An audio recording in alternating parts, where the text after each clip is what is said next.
예, 오늘의 모닝 브리핑을 시작하겠습니다. 1월 소비자 물가지수가 예상치 상회하면서 시장에서 좀 깜짝 놀라는 그런 모습이 나오긴 했는데 낙폭이 좀 제한적이었죠. 대형주들이 올라간다든가 또 일부 뉴스 러시아 우크라이나 종전 협상, 의약품과 자동차 관세 면제 가능성 이런 것들이 부각이 되면서 낙폭을 좀 만회하는 그런 모습을 보였고요. 우리 증시에서는 외국인 투자자들의 변화, 최근에 매수하고 있는 종목군들 이런 흐름 좀 주목을 해봐야 될 것 같고, 특히 코스닥이 3일 연속 하락이 잘 안 나왔었거든요. 그러니까 이런 흐름이 좀 이어질지 이 부분도 살펴봐야겠습니다. 우선 지수는 3대 지수가 걱정했던 것보다는 선방했다 이렇게 보면 될 것 같고, 나스닥은 또 오히려 플러스로 마감하는 모습을 보였고요. 한국 관련 지표들도 강보합으로 끝났어요. 그래서 전체적으로 재료 대비 좀 양호했다라고 볼 수 있는데, 사실 증시 자체가 좋았던 건 아니죠. 왜냐하면 11개 업종 중에서 2개 빼고 9개가 하락했거든요. 급락한 건 에너지 업종 정도가 이제 급락을 했고, 그리고 부동산 관련된 업종도 0.9% 정도 빠졌는데, 나머지 어쨌든 다 하락했거든요. 그래서 전반적으로는 좀 조심스럽게 하락한 그런 날이었다 이렇게 보면 되는데, 증시의 경로 자체는 나쁘진 않았습니다. 그러니까 초반에 이렇게 뚝 떨어졌다가 낙폭을 좀 만회하면서 이제 흘러가는 이제 그런 모습을 보였거든요. 그래서 초반에 CPI로 놀랐다가 그 다음에 나오는 재료들 보고 이 정도면은 좀 반등해도 되겠는데 이렇게 이제 판단하면서 저가 매수가 좀 가동이 되는 그런 모습을 보인 거죠. 이슈는 우선 1월 CPI가 예상보다 높게 나온 점, 그리고 파월을 비롯한 주요 연준 인사들이 당분간 금리가 유지가 될 것이다. 나아가서 일부에서는 연내 금리 인상 이야기까지 또 나오고 있거든요. 일부 분석가들은. 근데 어쨌든 이런 내용들이 나왔고, 트럼프 대통령은 이 인플레이션 수치에 대해서 바이든 때문이야. 그러면서 이제 금리 내려야 되고, 관세와 함께 진행돼야 된다. 이렇게 이제 주장을 하긴 했거든요. 근데 어쨌든 시장의 메인 재료는 CPI가 높게 나왔다라는 점이죠. 그런데 오후장 들어서 조금 긍정적으로 맞이할 수 있는, 해석될 수 있는 뉴스들이 좀 나왔습니다. 로이터 보도에 의하면 백악관이 의약품과 자동차 등에 대해서 상호 관세를 면제하는 것을 고려한다더라 이런 보도가 나오고, 또 트럼프와 푸틴이 통화했는데 우크라이나 전쟁을 종식시키는 그런 어떤 협상을 시작할 것이다라는 합의를 했다. 이런 내용들이 좀 나왔죠. 그래서 이런 부분들이 좀 낙폭을 줄이는데 영향을 줬던 것 같습니다. 우선 CPI가 오늘 되게 중요했는데, 수치가 어떻게 나왔다, 이거는 그냥 간단하게만 보면 어쨌든 헤드라인, 근원 전부 다 예상치보다 높게 나왔고, 방향 자체가 별로 안 좋잖아요. 이렇게 계속 올라가는 듯한 흐름이 나오고 있고, 좀 줄어드나 했는데 다시 튕겨 올라가고 있고, 그러니까 이런 모습들이 나왔죠. 그래서 CPI가 또 전월 대비 0.5%면은 엄청난 거잖아요. 이게 0.5 곱하기 12 하면 이론적으로는 전년 대비 6%까지 갈 수도 있다라는 걸로 돼버리는 거기 때문에 투자자들이 상당히 좀 걱정하는 그런 상황이 됐죠. 근데 좀 세부적으로 뜯어보니까 이제 어떤 게 사고를 쳤나 이렇게 좀 보니, 일단 전월 대비 항목은 휘발유, 그러니까 이제 퓨어 오일, 그러니까 6.2%나 올라갔고, 다음에 중고차, 트럭 이런 것들이 또 역시 2% 넘게 올라서 지난번보다 더 많이 올라가는 그런 역할을 좀 했거든요. 이게 이제 좀 발목을 잡는 그런 역할을 했고, 다음에 전년 대비로 따지면 이제 보험료, 이런 것들이 많이 또 올라서 11.8% 이렇게 이제 항목을 차지하는 등 크게 영향을 주는 그런 상황이 됐거든요. 그래서 근데 또 한편으로 보면 유가만 잡으면 되는 건가? 그 다음에 연초에 재조정돼서 연말 연초에 이게 재조정된 가격 때문에 그렇고, 연내로 보면은 저게 좀 진정되지 않을까? 또 이런 해석도 나오는 항목들이었잖아요. 그래서 어쨌든 세부적인 항목을 보면 이런 것들, 주거 비용이 0.4% 올라가고, 하여튼 전체적으로 큰 영향을 줬다. 세부 항목적으로는 이렇게 평가가 됐죠. 근데 이제 반응이 되게 중요한데, 숫자를 세부적으로 보는 거는 시간이 좀 필요할 거고, 어떤 반응을 보였는지가 되게 중요하잖아요. 그러니까 파월은 가까운 미래에도 현재 금리 수준이 유지가 될 것이다. 가까운 미래라고 보통 얘기하면 한 분기 정도 얘기하는 것 같아요. 그러니까 적어도 지금으로서는 상반기 중에는 금리 안 내려갈 것 같다. 이렇게 보는 거죠. 라파엘 보스틱도 다음 금리 인하는 예상보다 늦어질 거다. 오스틴 굴스비는 금리 내려가긴 할 건데 속도는 좀 둔해질 것 같아. 이 사람은 이제 12개월과 18개월 후에 돌아보면 금리는 되게 많이 내려가 있을 거야, 이런 발언했던 사람이잖아요. 지금도 비슷한 이야기는 하는데 어쨌든 당분간은 좀 유지될 것 같은데 라고 해석되는 그런 취지의 어떤 언급을 했죠. 그러면서 주요 분석가들은 대부분 다 이 상태 지속되면 연내 인하 없을 거다. 그리고 올해 말이나 내년도 초에는 오히려 인상 가능성도 있다. 이렇게 이제 제기를 했습니다. 근데 뭐 앞서 말씀드린 대로 세 방목 보면은 어쩌면 연초에 좀 반짝 올라간 거고 이후에는 속도가 저렇게까지 물가가 올라가지는 않을 것 같아. 이런 분석들이 나오다 보니까 시장에서는 그렇게 막 쇼크로 받아들이거나 그러지는 않았던 것 같습니다. 그리고 이제 뉴스들이 이제 몇 가지가 좀 있었는데, 트럼프와 푸틴이 통화를 했대요. 이제 그러면서 우크라이나와의 전쟁을 종식시키는 거를 협상해야 되잖아요. 근데 이 협상을 즉각적으로 시작하자. 이렇게 이제 했다고 하죠. 그러니까 최근에 푸틴뿐만 아니라 이제 젤렌스키하고도 대화가 진행되고 있잖아요. 그래서 좀 저 전쟁이 뭐 서로 원할 것 같아요. 저렇게 오랫동안 정쟁하는 건 서로 힘들기 때문에 어쨌든 종전 협상이 되면 그러면 저거는 국제 유가를 떨어뜨리는 요인이 될 수 있잖아요. 실제로 오늘 유가가 제법 빠졌죠. 그러면은 이제 인플레이션을 자극했던 요인 하나가 제거가 되는 거고, 그 다음에 이제 로이터 보도에 의하면 미국 하원 의장이 트럼프가 상호 관세에서 자동차와 의약품을 면제하는 거를 이제 고려하고 있다더라. 그러니까 이런 내용들이 또 보도가 됐습니다. 그래서 이런 보도가 나오면서 그럼 관세 때문에 인플레이션이 또 자극될지도 몰라, 이런 어떤 걱정이 있었는데 이런 부분들도 좀 완화가 됐죠. 그래서 이런 것들이 이제 오후장에서 지수가 낙폭을 좀 줄이는데 역할을 했던 것 같습니다. 테슬라 관련된 뉴스는 이제 특징주에서도 설명 바로 드릴 건데, 오늘 보면 애플이 플러스가 났고 그다음에 테슬라가 올라갔잖아요. 그리고 메타는 뭐 하락을 몰라요. 그러니까 트럼프 취임하고 나서 매일 올라가고 있거든요. 그래서 계속 올라가는 모습인데 어쨌든 이렇게 연속적으로 올라가면서 대형주들이 지수를 좀 방어해주는, 특히 테슬라하고 메타, 애플이 올라가니까 나스닥은 플러스로 마감하는 그런 상황이 만들어졌죠. 사실 테슬라는 오늘 되게 안 좋은 기사들도 있었거든요. 그러니까 테슬라는 더 빠질 거야.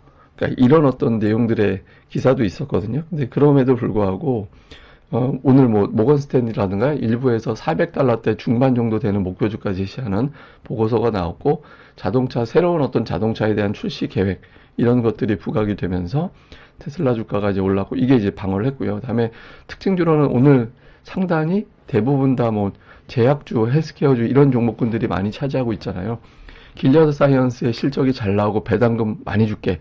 그러니까 이런 어떤 보도가 나온 것도 있었고, 또 앞서 말씀드렸던 의약품의 관세 면제 보도, 이런 것들이 또 영향을 준 것으로 보여집니다. 그 외에 이제 뭐 인텔이 강하게 올라가고 일부 반도체주들도 상대적으로 더 선전을 하는 그런 모습을 좀 보였습니다. 오늘 뭐 마이크론 테크놀로지가 하락해서 그렇지 반도체 지수는 또 괜찮았어요. 그러니까 마이크론 테크놀로지는 CFO가 2, 3분기 때까지는 좀 쉽지 않은 것 같아. 뭐 이렇게 이제 언급을 한 게 영향을 줬던 것 같습니다.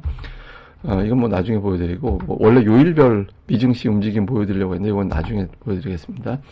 자, 우리 증시에서는 2월에 외국인들이 달라졌어요. 지금 보면 매수한 날이 조금 더 많아졌잖아요. 근데 이제 외국인들이 2월 들어서 매수한 날을 종목을 살펴보면 순매수 1위가 하이닉스 4천억.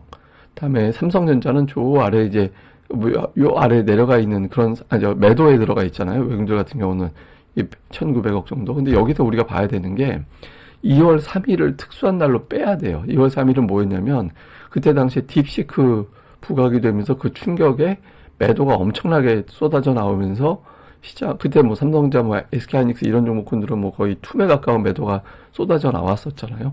저 날짜를 빼고 보면, 그러니까 2월 3일 날짜를 빼고 보면 외국인들 2월 순매수 1위 종목이 삼성전자로 바뀝니다.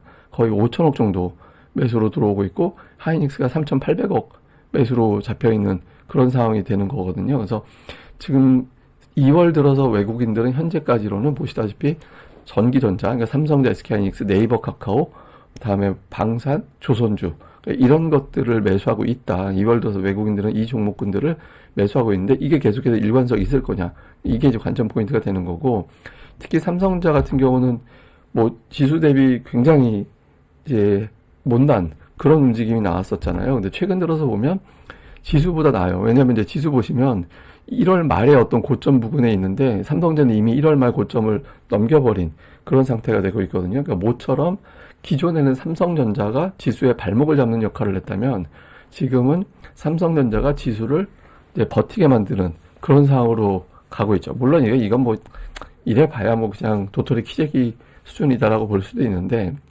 올라갔다고 해봐야 뭐 폭이 그렇게 큰 건 아니니까. 근데 어쨌든 삼성전자가 페이스를 회복하게 되면 우리 증시에 미치는 영향이 상당히 클 수밖에 없죠. 그래서 삼성전자가 이런 역할을 계속 해주는 게 하락 방향 베팅하고 있던 투자자들에게는 이게 하락 베팅 더 이상 못 하겠는데, 이렇게 되면서 이제 상승 베팅으로 바뀌게 될 수 있죠. 그래서 이게 되게 중요한 요소라고 봐야 되고, 코스닥 같은 경우는 지금 이틀 조정이 나왔거든요. 근데 추세는 좋아요. 그러니까 저점이 높아지는 그런 추세가 나오고 있잖아요. 그래서 추세적으로는 상당히 좋은 흐름이 나오고 있는데, 되게 중요한 게 올해 들어서, 그러니까 조금 확장해서 보면 12월 중순 이후에 코스닥이 3일 연속 빠진 적이 없습니다. 그러니까 보시면 올해 들어서 하락한 날 자체가 별로 없어요. 그러니까 평균적으로 보면 2대1 비율, 그러니까 이틀 오르고 하루 빠지는 그 정도 비율이 나오고 있거든요. 그러니까 이 정도 비율에서는 보통 3일 연속 하락이 잘 안 나와요. 근데 이틀 전에 하락도 하락이니까 어쨌든 지금 이틀째 빠진 거거든요. 그러니까 다시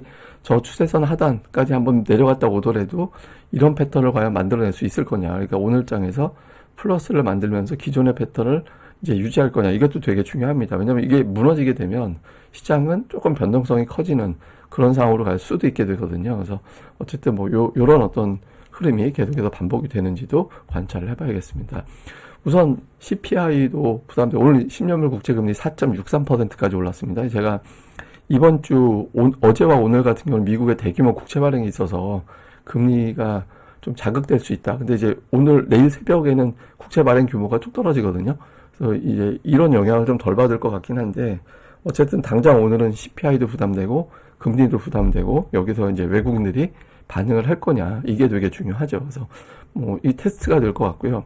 그다음에 외국인들이 매수한 업종, 전기전자, 인터넷, 조선, 일부, 방산일부 이런 것들인데, 이게 이제 꾸준하게 이런 종목군들로 가게 되는지. 그다음에 코스닥은 주요 대형주들, 지금 로봇주가 매일 홀짝홀짝 움직이면서 변동성이 크고 있고, 2차전지 실적 발표 이후에도 이제 별다른 움직임이 나오지 않고 있고, 제약주들도 산별적으로 움직이고, 반도체도 오락가락하고, 대형주들이 약간 최근 들어서 페이스가 좀 주춤하는 그런 모습이 나오고 있거든요. 근데 이럴 때는 한두 개 정도가 또 강하게 내가 대장이다 이렇게 하면서 이제 끌어올려주는 그런 역할이 좀 필요해요. 그래서 오늘장에서 대형 업종 2개 정도가 주도를 해주는데, 이제 보통 이렇게 시장이 불안정할 때 밀고 올라가는 종목이 의미가 있다라고 볼 수 있잖아요. 그래서 어떤 종목군들이 나오게 되는지 이 부분도 잘 봐야 될 것 같습니다. 자, 오늘 제가 보여드릴 거는 뭐냐면, 우리나라 이제 역대 대통령들 이제 임기 때, 그러니까 직전에 첫해 그 2년차 별 이제 경제 성장률을 제가 보여드리는 거거든요. 그래서 증가하면은 전년 대비 경제 성장률이 증가하면 파란색, 감소하면 증가하면 빨간색, 감소하면 파란색으로 표기를 했는데, 제가 지금 이걸 왜 보여드리냐면, 우리나라가 전통적으로 3분기 연속 이상 그 경제 성장률이 잘 떨어지진 않아요. 보통 이제 2분기 정도 감소하면 그 다음에는 증가하는 그런 경향이 있거든요. 그때 이제 코로나가 터지는 바람에 이때 한번 3분기 연속해서 경제 성장률이 그러니까 3년 연속, 3분기가 아니라 3년 연속 떨어진 적은 있지만, 그러고 나니까 이제 그 다음 년에 엄청나게 성장률이 급등을 했잖아요. 예, 그래서 보통, 이게 이제 대통령 임기가 만약에 올해 이제 조기 대선이 만약에 시행이 되고 이렇게 되면 아마 굉장한 어떤 경기 부양책이 나오게 될 거예요. 그러면 올해와 내년도 정도에는 성장률이 돌아서는 그런 흐름이 나올 가능성이 높거든요. 그러면 아마도 이제 이걸 보고 외국인들이 매수하는 거일 수도 있겠다 싶기도 해요. 그러니까 이제 우리나라 성장 전망이 올해 상당히 보수적으로 잡혀 있잖아요. 그런데 만약에 성장률을 높이게 되는, 뭔가 이제 시장에서는 이런 것들에 대해서, 예를 들어서 삼성전자가 HBM 공급할 것 같다, 올해는 엔비디아에 진짜 공급할 것 같다, 이런 기사들도 어저께 좀 나온 게 있죠. 여기에다가 성장률이 이 정도 되면 이제 상승 사이클로 돌아설 것 같아, 이런 식의 어떤 분석들도 나오고 있는 상태이기 때문에 이런 부분들이 이제 시장에서는 좀 어필이 될 가능성도 있다. 그래서 이제 우리나라 성장 관련된 어떤 내용들의 어떤 수정이 나오는지, 이 부분도 향후에 증시에 좀 중요한 역할을 할 수 있으니까 좀 계속해서 체크해 보는 것도 중요할 것 같습니다. 예, 그럼 또 오늘 하루 잘 보내시고요. 저는 또 다음에 뵙겠습니다. 이 방송 구독하기와 좋아요까지 꼭 좀 부탁드립니다. 감사합니다.